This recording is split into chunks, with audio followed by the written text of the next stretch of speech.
Hi guys, and welcome to A Dog Soul. Today we're going to talk about something that always happens but nobody talks about. And this is why we always see setbacks in dog training, especially when it comes to fearful dogs. I'm Anita, I'm a professional dog trainer. I show you how to build a trusting relationship with your dog to overcome fear and reactivity and have a good time together again. And if you haven't already, don't forget to like and subscribe. And now, stay tuned and have fun. Alright, so why are there always setbacks in dog training? Well, there are a bunch of different reasons. Let's start with ourselves. When we begin training something, it doesn't matter if it's for a problem behavior or just for fun. In the beginning, we are super motivated. So we really have a close look at how we are doing things, how regular we are doing these new exercises, and we try to avoid making mistakes. We try to avoid, for example, marking the wrong behavior, especially in behavior modification training, because we have a really strong need that this behavior that the dog is showing and that we are working on does not occur any longer. And that's why we really are motivated and we really see that we train consistently and as best as we can. With time, and this is normal, we kind of start slacking a bit. Maybe we're not training as often. Maybe we are not as focused anymore. So mistakes happen because the problem is further back in the past and it's not that pressing anymore. So we are not that highly motivated. And that's when little mistakes can lead to setbacks. This is a very easy to fix problem because we can just focus a little bit better, get a little bit more consistent, and we will just have as good as results as we had before. And of course, there are reasons for setbacks that are on the dog side of the leash. And one of them is our dogs can have a bad day. Maybe they haven't slept as well, maybe they had nightmares, and they are just a little rattled or they are just a little stressed a day. And that's when we see setbacks in training because the dogs aren't patient anymore. They just can't tolerate things sometimes. And sometimes they just don't want to train. And that can be very frustrating. But I think our dogs are entitled to have bad days as well as we do. So I would just recognize that my dog is having a bad day and just take a step back. Don't do that much that day. Do a little more relaxation and things that are just fun and just maybe just things he can do by himself. When we are both having a bad day or when he really gets on my nerves because he's just so hyper or whatever, then I give him things that he can do by himself and watch him, and that's again fun for me. So we both do things we like and still together, but everybody on his own. And so we still have a good time together. Another thing that happens very often, especially with problem behavior, is that the dog has some kind of health issue that comes to the surface. It can be some kind of pain-related thing. So maybe the dog has issues with his joints or with his back or headaches. Those are things that frequently come up, and especially when they are not yet treated.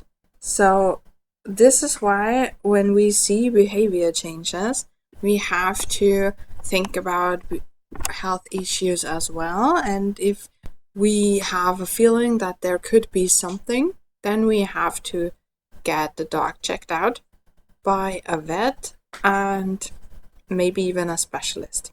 All right?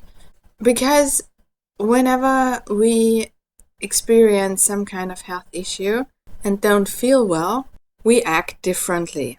It could be that we are just a little impatient. It could be that we get angry very fast and things like that.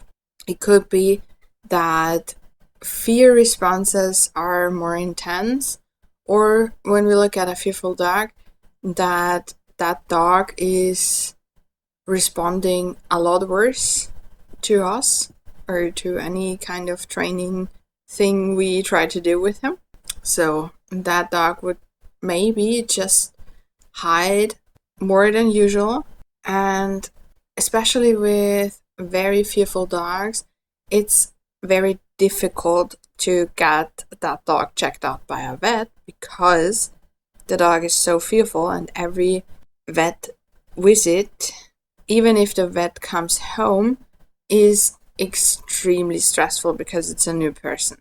So this is where things become really difficult, and I would definitely consider asking a vet behaviorist for help, maybe even for medication to even be able to do an examination, but it still can be done. So this is something that is very often the reason behind setbacks, and a reason we can sometimes very easily prevent, or sometimes it takes a little longer, but it's always worthwhile because the dog will feel a lot better if there are no health issues or well-treated health issues. So he might still have some kind of issues in his joints, but with pain medication, it's not that bad and it doesn't restrict him anymore.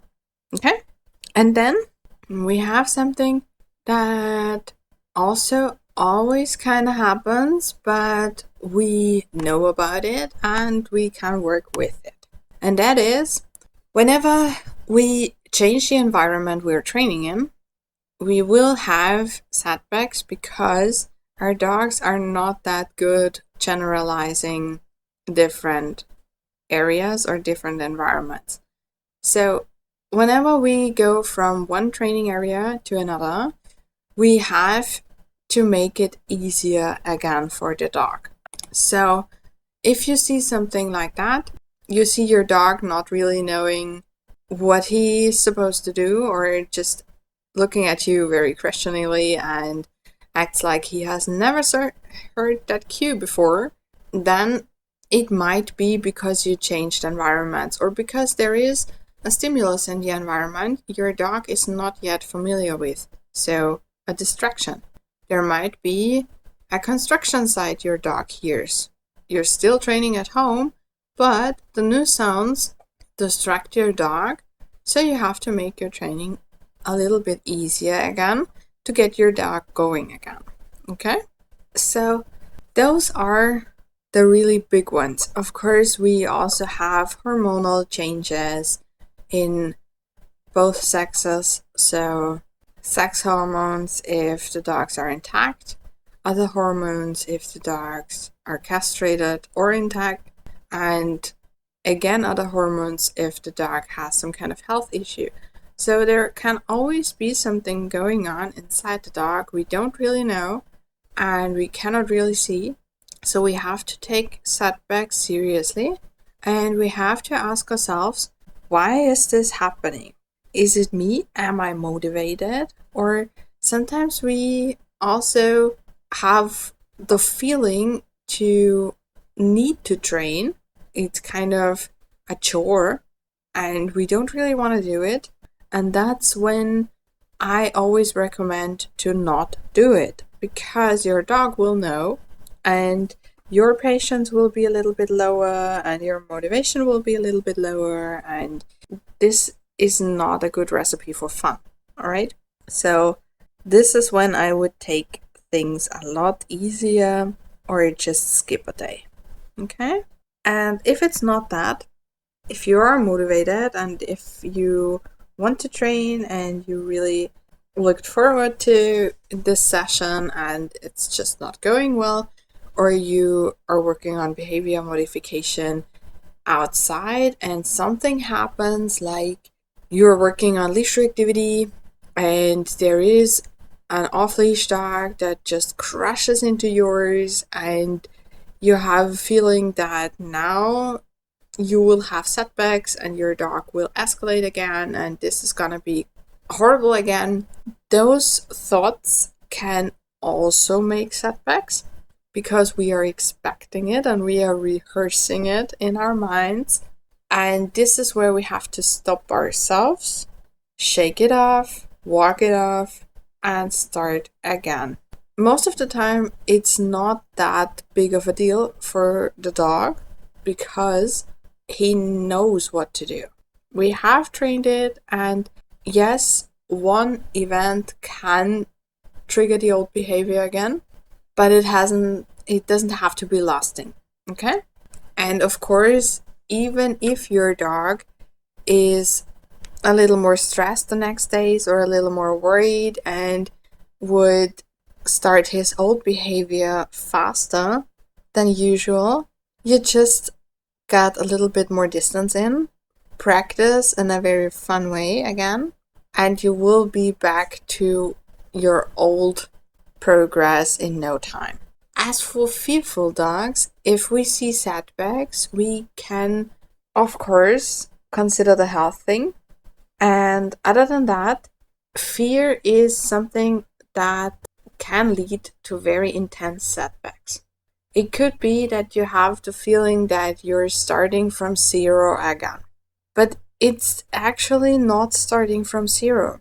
Your dog has a learning history, and the more you do with one another, this learning history will grow and intensify. And if it is a positive learning experience, your dog will remember and things will get better in the long run. Yes, it might take time. Yes, it might be frustrating like hell, but still, overall, you're working towards something better.